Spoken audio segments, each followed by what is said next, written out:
A luxury jet on its maiden voyage is jolted in midair. Declare an emergency. We have a wingtip! The plane has lost part of its wing. It became clear that we were in very, very big trouble. The crew struggles to land the badly damaged plane. November 600, X-ray Lima, declare an emergency. But the trouble isn't over when they hit the ground. The crew is detained and questioned by police. Somehow, this small plane has triggered the worst crisis in Brazilian aviation history.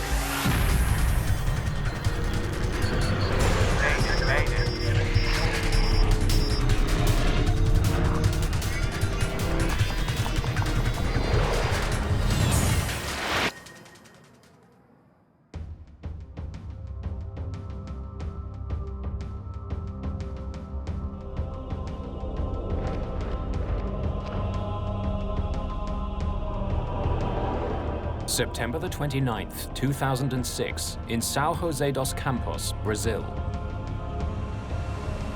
3, 2, 1! It's a big day at Embraer headquarters.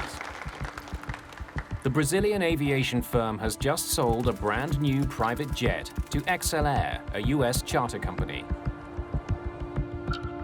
The price tag, $25 million. It's a beautiful airplane, and there was a beautiful little ceremony that Embraer had in the hangar just before we got on the plane. And the guys from XLR were particularly proud. The Legacy is a modified regional jet. The cabin redesigned for comfort. It can seat up to 13 people. And in its first 4 years of service, Embraer has delivered almost 100 of these sleek business jets. XLR will use the jet to fly customers around the world. But first, the company has to get the plane up to the United States. Joseph Lepore and Jan Palladino will be at the controls for the jet's maiden voyage. They've been down in Brazil for a couple of weeks, getting familiar with the new plane. Joe Sharkey is a reporter for the New York Times. He's been offered a free ride home. We were delivering an airplane, basically, and my role was hitchhiker, and they kindly invited me along.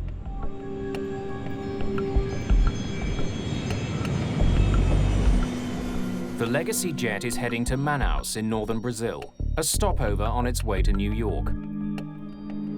Half an hour after takeoff, the Legacy is flying over the heart of Brazil. The countryside stretches out below. The view out of the window is spectacular. I glanced out and I was amazed.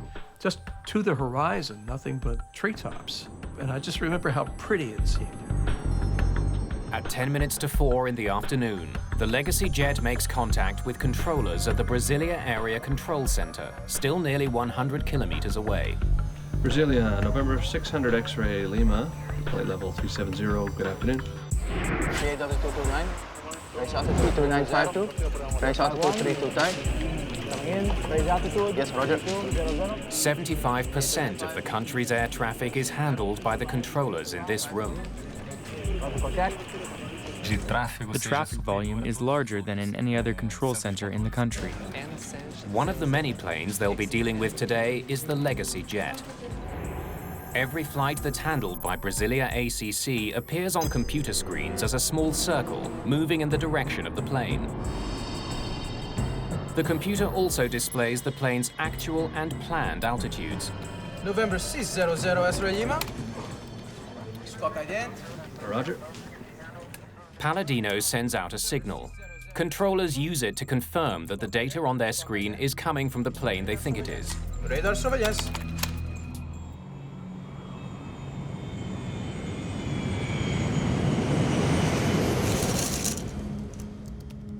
An hour later, the flight has settled into a familiar routine.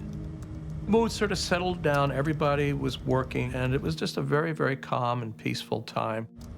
I was transcribing notes from one of the interviews from the Embraer tour. Brasilia, November 600 X-ray Lima.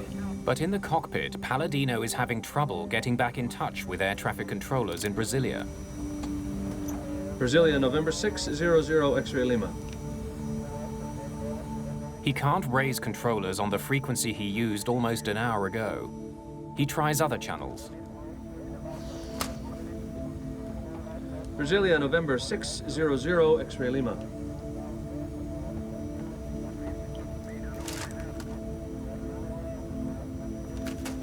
Brasilia, November 600, X-ray Lima. November 600 X-ray Lima. After 12 attempts, Palladino finally gets in touch with Brasilia ACC, this time with a different controller who provides radio frequencies for future contact. Contact 123 decimal 32 26 decimal 5. I'm sorry, I didn't get the last two. Sorry, say frequency one more time for November 600, X-ray Lima.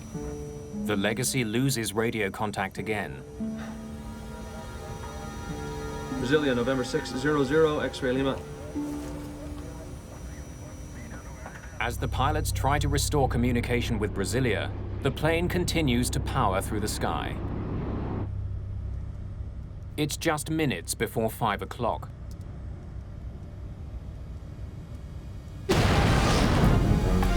Suddenly, there was the loudest bang I've ever heard in my life. The concussion itself seemed to affect every atom in my body. What the hell is that? Just fly the airplane, dude. They're an emergency. Sit down back there. No one's sure what's happened to the jet. But when Joe Sharkey looks out of the window, he's stunned by what he sees. The end of the wing was chopped off and it was serrated. It looked like it had been chewed off. It became clear that we were in very, very big trouble. XLR Vice President Ralph McHaley rushes to the window for a look at the damage. I said to Ralph, "How bad is it?" And he looked at me and he said, "It's bad." With more experience flying this type of plane, co-pilot Palladino takes over control of the limping jet. Just let me fly the thing, dude. All right? We're descending. I want to get down. Okay, it's yours. The crew still can't make contact with controllers. November 600, X-ray Lima, declaring an emergency. Do we have a wingtip? No! Damn it. The entire tip of the Legacy's wing is breaking up. That affects airflow and is making the plane hard to control. Yeah, you doing okay? As the plane begins to descend, passengers in the back are worried that the damaged wing is getting worse. Our main concern was that wing, but had taken such a hit that the structural integrity of the wing was obviously in question. The leading edge was separating. With so much damage to the wing, the pilots can't turn sharply. Too much stress could rip the wing right off. We were in a position where we realized we were going to die.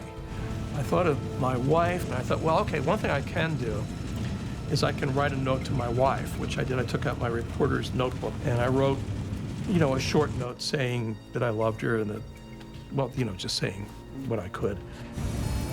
The Amazon is a bad place to have to land a plane. It's a dense jungle for as far as the eye can see. There's nothing down there but trees. And I thought, where are they going to put this airplane down? Damn it. Just hours into its maiden voyage, the badly damaged jet is going down. Palladino and Lepore's flying will soon be analyzed and debated throughout Brazil. The verdict against them will be harsh. Please answer, November 600, X-ray Lima. The crew of the Legacy jet searches desperately for a place to land their crippled plane. Captain Joseph Lepore finds a small military base on his chart. November 600, X-ray Lima, we have an emergency. State your emergency. November 600, X-ray Lima, declaring an emergency. We need to land at Sierra Bravo Charlie Charlie. Is that your airport? Affirmative. Do you know how long your runway is? 2600 meters. Stand by. 2600, that's good, right? 8,000 feet? Okay, we're coming in. We're declaring an emergency. This is November 600, X-ray Lima. Did you see something? Something hit us. 2,600 meters is more than long enough to land a Legacy, but the crew doesn't know how the plane will respond when it touches down. The canopy of green, there was a slash of brown, 2 miles away. I heard Joe say, "There's an airport." Sierra Bravo, we see you. We're coming in. Finding an airport was a stroke of luck, but the crew's troubles are far from over. Now they have to get the damaged jet safely on the ground. Palladino and Lepore can't configure their plane for a routine landing. Hold it. Let's dump the flaps at the top of the flare, right? So give me 9 on the flare. 9. Extending flaps increases the size of the wing. Since a bigger wing can generate more lift, pilots can slow down to land. You good? Yeah, I'm good. With all the damage they've sustained, the crew doesn't want to put too much pressure on their wing. They won't be able to extend their flaps until the last moment. They'll have to land faster than usual. Everyone sit down back there. When you land under those sort of circumstances, you're landing faster than you normally would. And you get a real appreciation of just how fast an airplane is actually moving, because you're coming down like gangbusters. I see these trees now, at ground level, just sort of, it look almost like a movie with one of those moving backgrounds. And I'm thinking, I hope this runway doesn't run out. You got it. Palladino hits the brakes hard. Good. Good. You got it. Hold it. Then finally the plane begins to slow.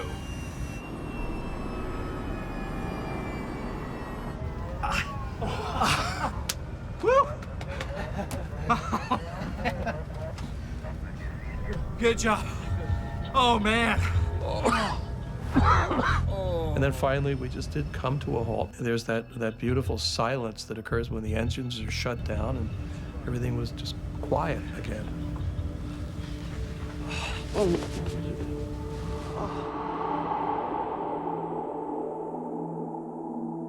For more than 25 minutes, the business jet had flown with part of its wing torn off. There's also damage to the plane's tail. Somehow, high over the rainforest, something tore into the plane.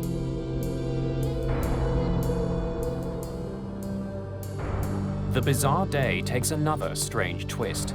Because they've landed at a military base, soldiers confiscate the passports of everyone on board. And that's the point at which I realized that we were in custody. I don't think the others on the airplane had the immediate sense that this was a custodial situation. Along with the 2 pilots, the jet's passengers are taken to the nearby airbase.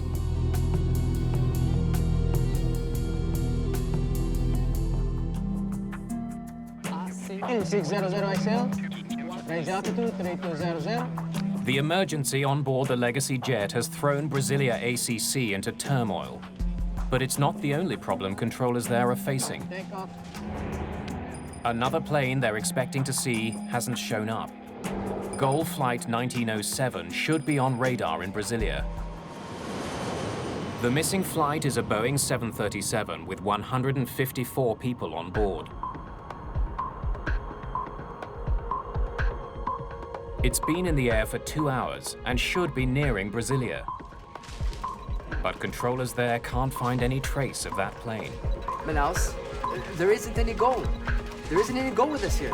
It's on its way. They check its status with controllers in Manaus, who were last in contact with the plane. Anxiety was high, and controllers were confused about what to say. They didn't know what was happening. Deep in the Amazon, those who were on the XL Air jet are also struggling to figure out what happened. We hit something, man. That's all I know. Maybe it was a condor. Are you kidding? It was 37,000 feet.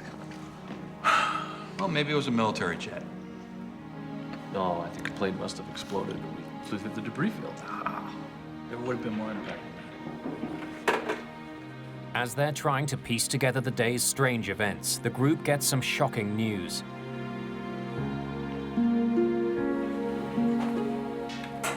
A Goal flight has crashed.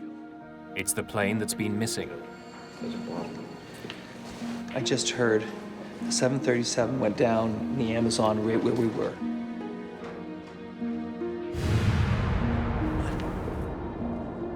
It was like a thunderclap. The world changed immediately.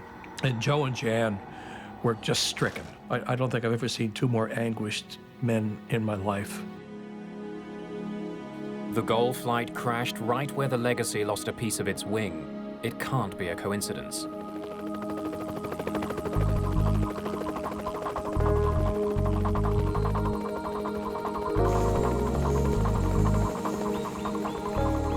Approximately 100 kilometers from the military base, the wreckage of Gol Flight 1907 has been found. The greatest difficulty involved the fact that the plane fell straight down. When it hit the ground, the trees covered it up, making it hard to get to. The shattered remains of the plane litter the jungle floor.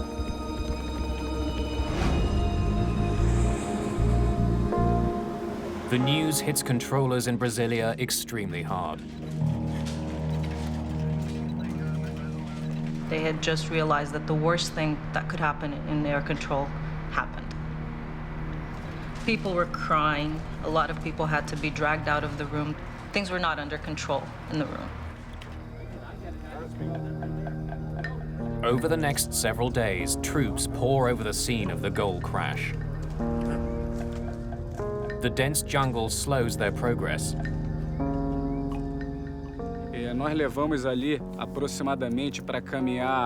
To walk about 1 kilometer in the forest took us about an hour.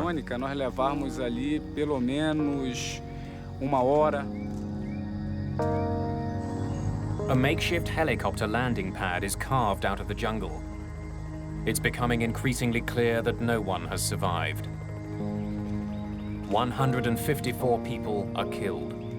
At the time, it's the worst crash in the history of Brazilian aviation. What had happened in the skies above the Amazon? Investigators face a mammoth job.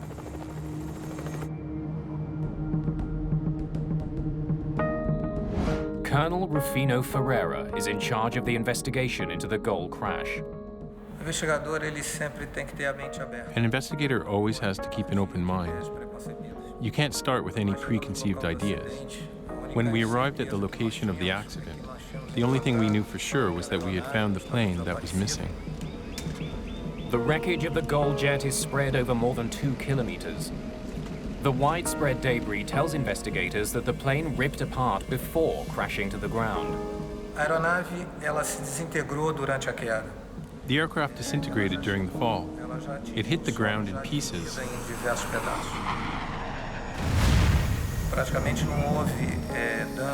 There was practically no damage caused by the impact with the ground.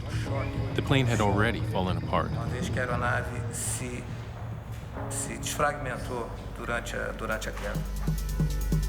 On October the 2nd, just 3 days after the crash, the plane's flight data recorder is found. Most of the cockpit voice recorder is also recovered, except for one critical part. In this accident, the impact was so strong that the module separated from the recorder. Modern voice recorders don't use tape. Conversations are recorded digitally onto a memory module. But that part of the Gol CVR has broken free. Without it, the rest of the cockpit voice recorder is useless. While the search for the module continues, Ferreira looks at the information from the 737's flight data recorder. He learns that the plane was flying at 37,000 feet.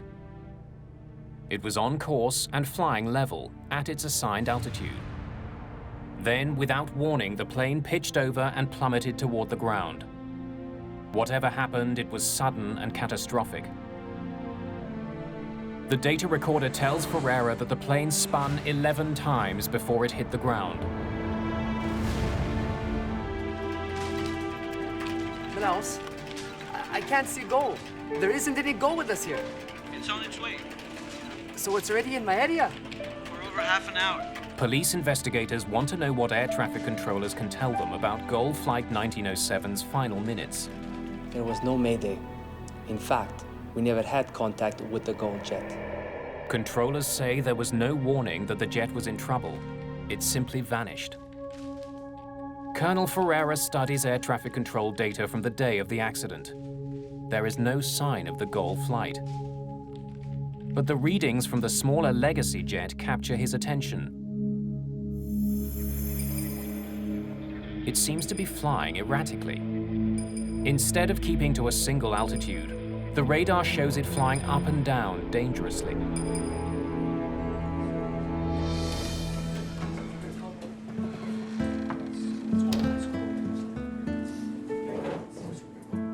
Perhaps the private jet pilots were testing out their new plane by climbing and descending quickly. They may have collided with the Gold jet as a result of their reckless flying. When that information leaks out to the country's newspapers, it makes front-page news. The population thought it was unjust that a smaller aircraft was able to make an emergency landing while the larger aircraft with 154 people just fell into the Amazon and everyone died. Neither Lepore nor Palladino are officially charged, but they are confined to a hotel room in Brazil while the investigation continues.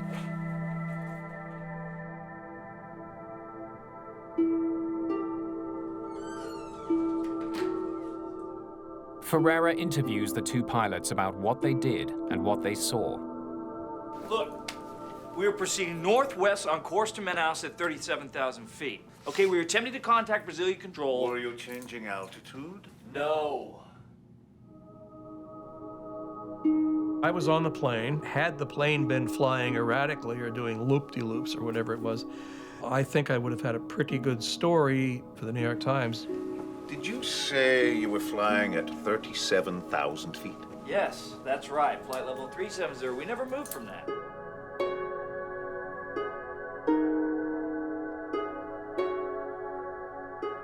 When he reviews the information from the Legacy's flight data recorder, Ferreira confirms the pilot's story.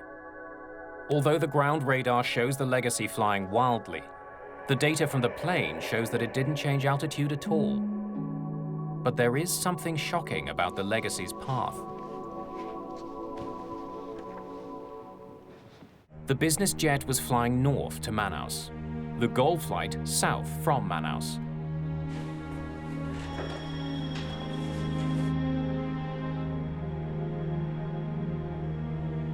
Ferreira can see that both planes were flying at the same altitude, 37,000 feet. He makes a horrifying discovery. For some reason, the two planes were on a collision course. Air traffic is typically routed along specific corridors through the sky, essentially highways in the air. But planes traveling in opposite directions are supposed to be separated by at least 1,000 feet. The airway system, for instance, between Brasilia and Manaus is very simple. It makes airplanes fly northbound, maintaining even levels, and airplanes flying southbound, maintaining odd levels. But somehow, the Legacy jet and the Gold 737 were traveling down the same aerial highway in opposite directions. For long minutes, they were heading straight for each other. It seems more and more likely that the two planes collided.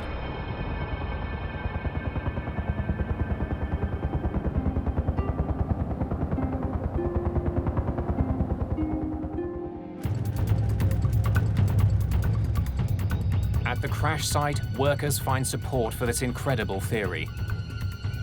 The left wing of the Gold flight is recovered. Investigators discover that about halfway along the wing, it's sliced clean through. None of the other wreckage is sliced this way. The precise nature of the cut tells Ferreira that this is not damage that was caused by impact with the ground.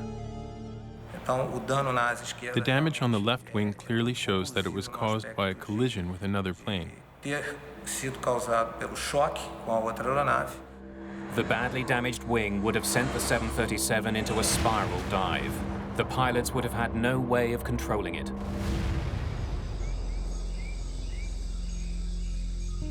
The sudden spiral motion would have pulled the plane apart.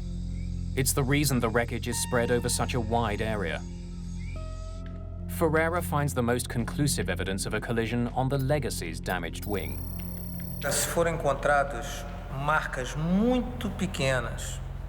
On the Legacy, we found very small traces of paint that came from the Gold wing.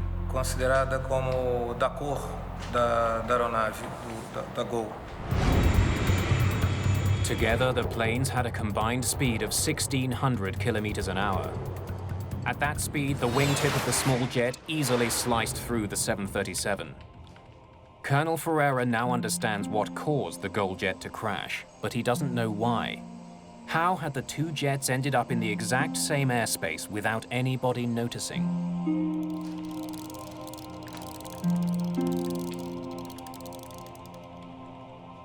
Investigators in Brazil now realize that they are dealing with something very unusual. A mid-air collision is a very rare event in aviation, and it should not have happened with two very modern new aircrafts. The situation becomes more complicated when investigators study a critical document, the Legacy's flight plan. Flight plans are filed by using a standard form which is the same all over the world. The form will contain the flight number as well as requested flight level or altitude. According to this document, when it collided with the Gold flight, the executive jet wasn't expected to be at 37,000 feet. The Legacy's flight plan called for the jet to fly at 37,000 feet only until it reached Brasilia, then descend to 36,000. But the collision took place 850 kilometers northwest of Brasilia, well past the point where the Legacy was supposed to descend. So why hadn't the Legacy followed its flight plan? The flight plan calls for you to descend to 360 at Brasilia. Why didn't you? We weren't told to. Before we took off, we were cleared for 370 all the way to Manaus. That's what we did, sir. I don't know where you're getting the information from. Yeah, we followed the rules. We were not told to descend, and we did not descend.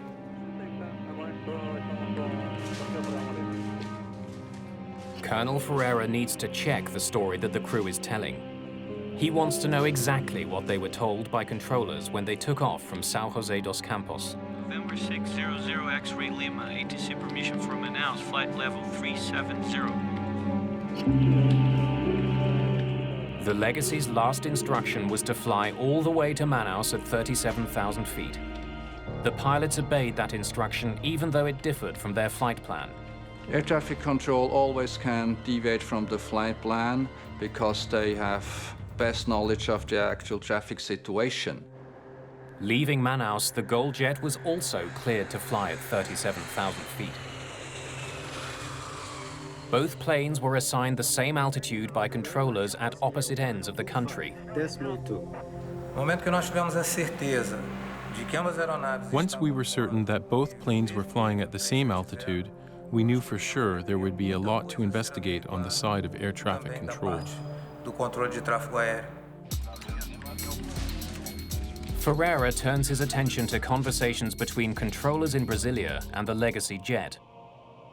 The cockpit voice recorder from the Legacy gives investigators a remarkably detailed look into what happened on the private jet. The brand new Legacy jet has a state-of-the-art recorder that captures 2 hours of conversation.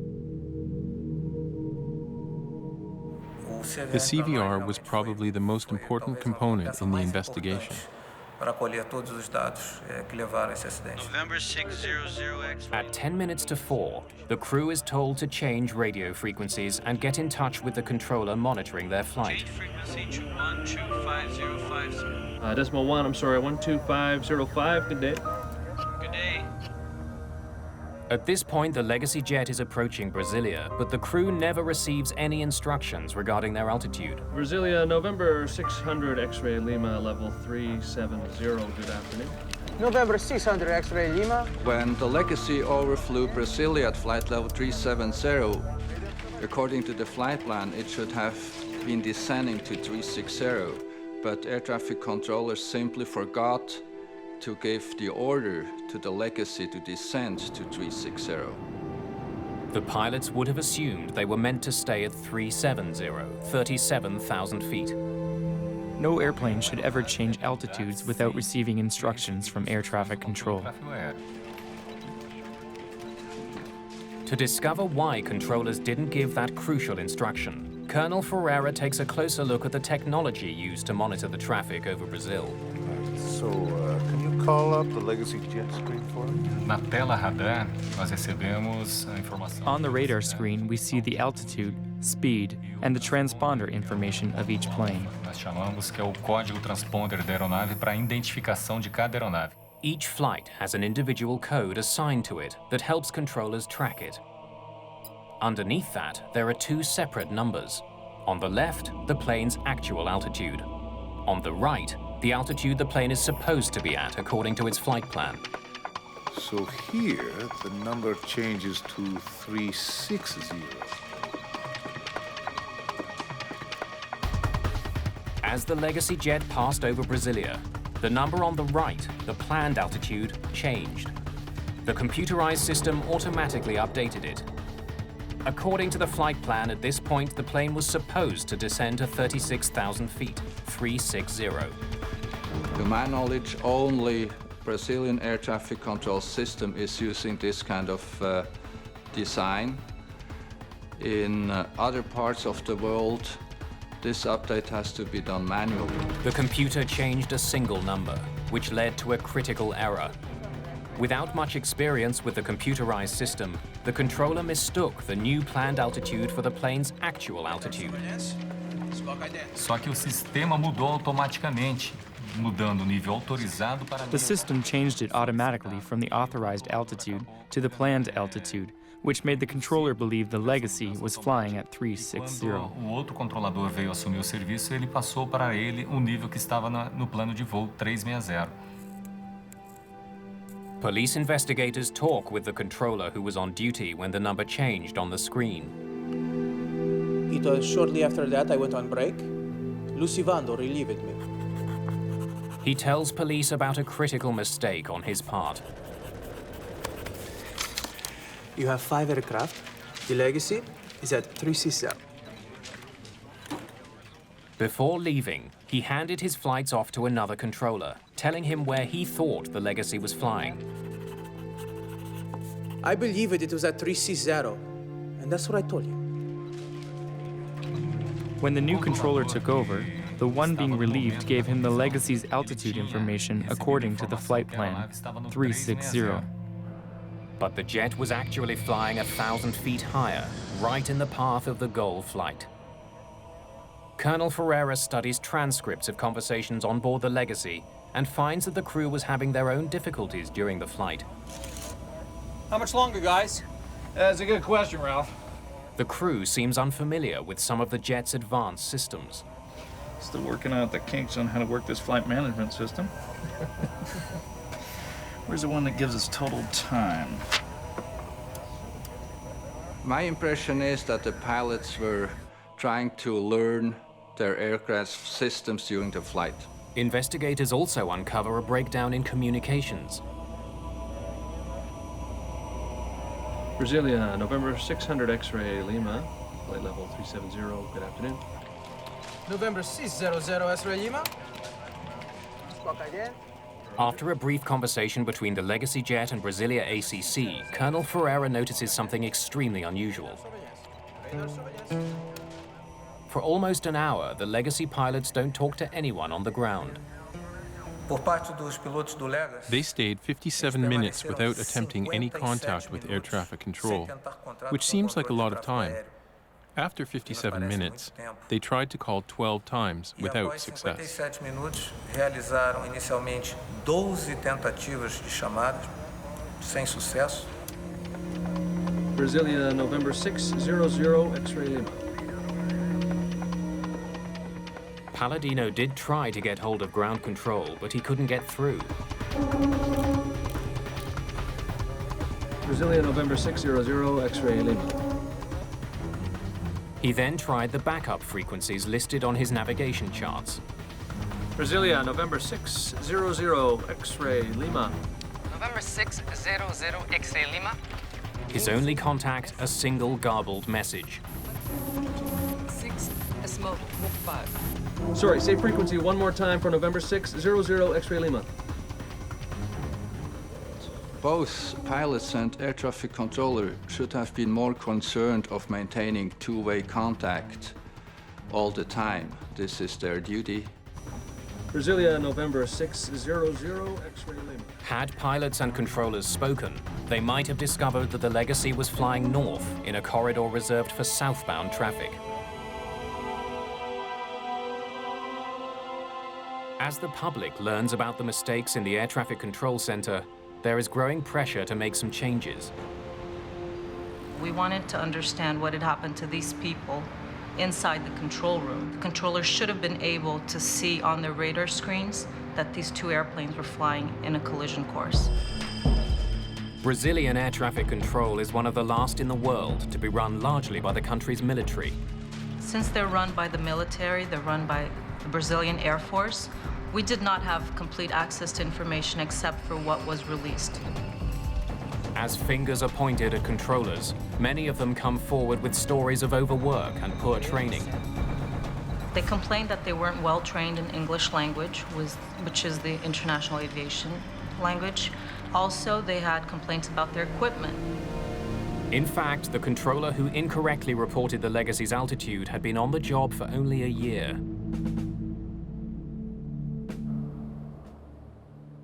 A valuable piece of the puzzle is still missing. Investigators still don't know what happened during the final minutes of the GOL flight. Soldiers have been scouring the Amazon jungle with metal detectors looking for the plane's missing memory module.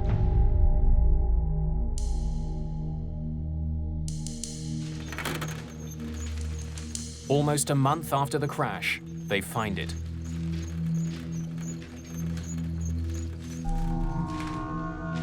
Colonel Ferreira hopes to hear some reason why the GOL crew wasn't able to avoid colliding with an oncoming jet. GOL 1907. Contact Brasilia. ACC on 125.2. A good flight.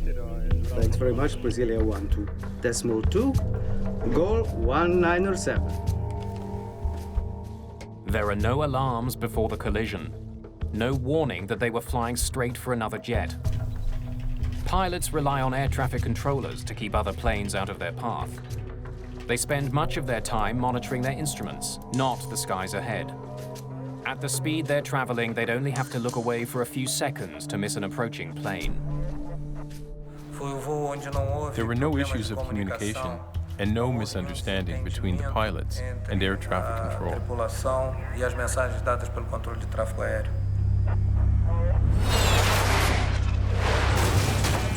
Keep calm! They had no idea what had just happened to their plane and fought until the end to regain control.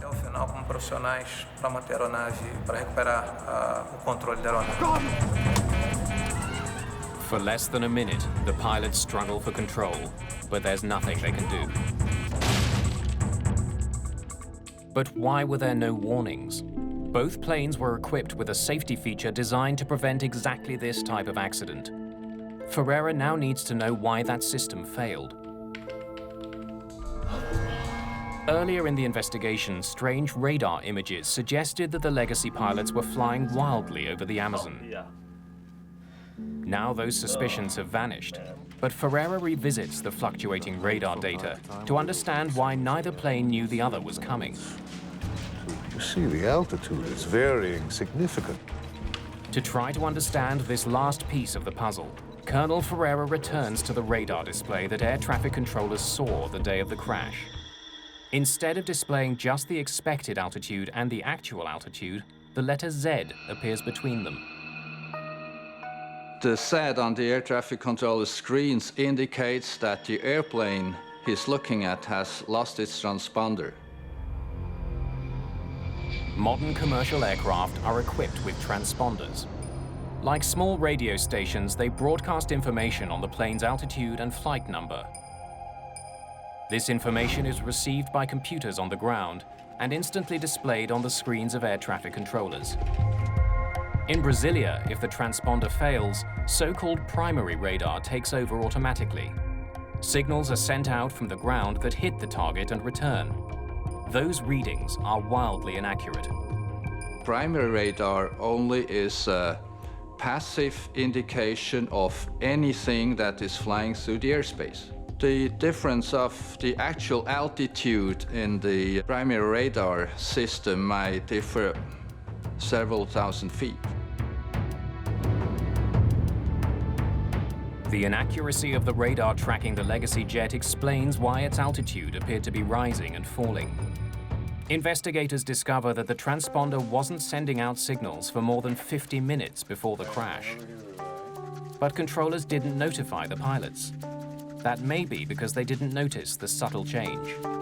A forma como é apresentado para o controlador não é... The way in which the information is displayed to the controller does not visually alert him to the change. There are no flashing lights that would tell the controller that the plane has lost its transponder. Chamasse realmente a atenção do controlador para que, aquele momento, aquela aeronave perdeu. There's an even more critical role played by the transponder. It doesn't just beam information to controllers on the ground, but to other planes as well. All commercial aircraft are equipped with a warning system called TCAS, the Traffic Collision Avoidance System. TCAS gives relative position of other airplanes within range of your own airplane. TCAS picks up a signal from an oncoming plane's transponder and issues a warning if it's too close. If either plane's transponder is off, the system won't work. What the hell is that? Ferreira discovers that the Legacy's transponder was working early in the flight and after the collision. But for more than 50 critical minutes, it was silent.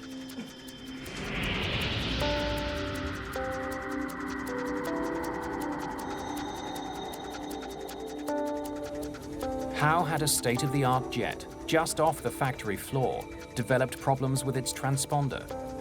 Parada de funcionamento de transmissão do transponder. The failure of the transponder certainly contributed to this accident. Para a ocorrência do acidente. E nós tínhamos... And we had to find out what caused it to fail. O que causou essa interrupção no funcionamento?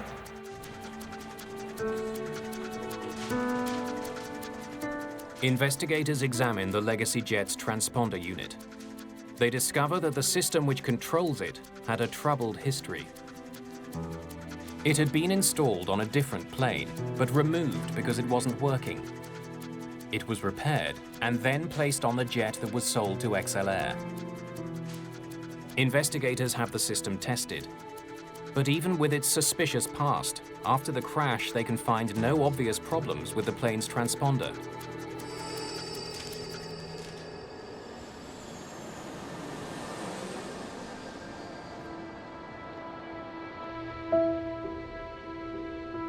Now this is the layout now on the standard one in the Legacy jet. Colonel Ferreira does notice something potentially dangerous about the design of the Legacy's cockpit. If a pilot uses the built-in footrest during flight, his toes can come in contact with the buttons on the transponder. Here, show me what it looks like in standby mode. And when the transponder does go into standby, it would be difficult for a pilot to notice. There's no alarm? A small yellow warning light is the only indication that the transponder isn't on. It was not easy for the pilots to detect that because it's not hooked up with the central warning and alert system. But the pilots of the Legacy jet do not remember using the plane's footrest. Still working out the kinks on how to work this flight management system. Time. Investigators suspect that one of the pilots may have turned the transponder off by mistake. No momento, o cenário provável. The most probable scenario is that, by accident, one of the pilots temporarily turned off the equipment as he tried to familiarize himself with the technology on board. Com os equipamentos de bordo. However, the transponder went off. At a critical moment, the crew had no last-ditch safety system to warn them that they were flying right at a 737. Even though the TCAS system on the GOL plane was working, there was no signal from the approaching jet for it to receive. Closing in on each other at 1,600 kilometers an hour, the pilots never saw each other coming. Brazil's air traffic control system would undergo some radical changes as a result of the collision. But those changes would not come without a fight. The investigation into the crash of GOL Flight 1907 has uncovered dangerous problems with Brazil's air traffic control system. Brasilia, November 600 X-ray, Lima, level 370, good afternoon. Two planes were assigned to fly at the same altitude in the same airspace. Radar surveillance.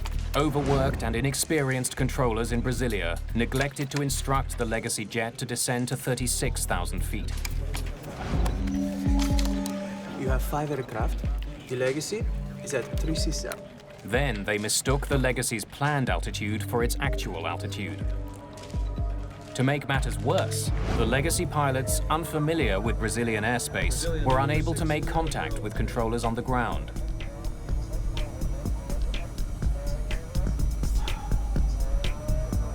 And somehow the transponder, which broadcasts their location in the sky, went silent, which controllers in Brasilia failed to notice.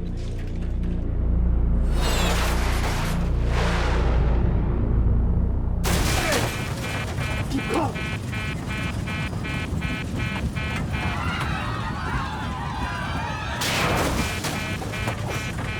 Keep going!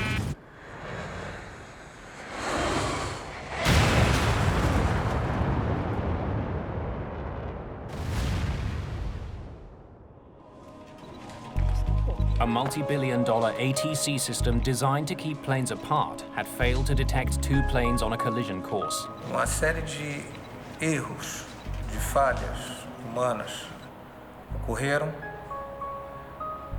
e onde as defesas. One by one, a series of human errors occurred, and all of the defense systems that exist to avoid these errors were defeated. Esses erros foram sendo uma a uma vencidas. A month after the crash of the Gol passenger plane, controllers begin a work to rule campaign. They want to draw attention to problems with the system. Once they did start working to the rules and not stretching them anymore, this triggered what we called the aviation crisis in Brazil. At a certain point, maybe 40% of flights in all of Brazil had over an hour delays. Following the crash and the work slowdown, changes start being made.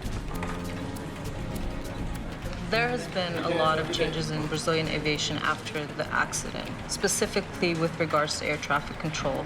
The Air Force had to admit that they had a shortage of controllers, and also there's a higher degree of accountability. In the United States, the Federal Aviation Administration issues 2 recommendations as a result of the tragedy. Pilots flying Legacy jets are warned of the possibility that putting their feet up in the cockpit could accidentally turn off the transponder. And manufacturers are told that an alarm should sound if the TCAS system shuts off. The controllers who were involved in the crash are charged with varying degrees of manslaughter. But those criminal charges worry people who were closely involved with the disaster. Trabalhar uma investigação com fins de prevenção, quando existe uma An investigation like ours, which focuses on prevention, suffers huge setbacks when there is pressure to lay charges. comoção muito grande por ter sido o maior acidente. By blaming people, we might be creating a culture where people will not come forth and be honest about failures and mistakes. And when we try to hide that, things get swept under the carpet, and soon enough they'll come out again. Nenhum controlador sai de casa ou... No controller leaves his home in the morning thinking he's going to crash a plane. And so the criminalization only interferes with investigations that can prevent further accidents. Pode vir a evitar novos acidentes. More than 2 months after the crash, the crew of the Legacy jet is finally allowed to return to the United States. Joe and Jan barely got out of the country. There was an attempt to hold them under what I thought was a cobbled together initial criminal charge of, quote, failing to ensure the safety of Brazilian skies. While we are all grateful for the safe return of Joe and Jan and everyone aboard the Legacy, we are all saddened by this tragedy which took many innocent lives. More than a year after the accident, the Legacy jet that survived a mid-air collision was still at the airfield in the Amazon. Its maiden voyage cut short by a tragic series of technological and human errors.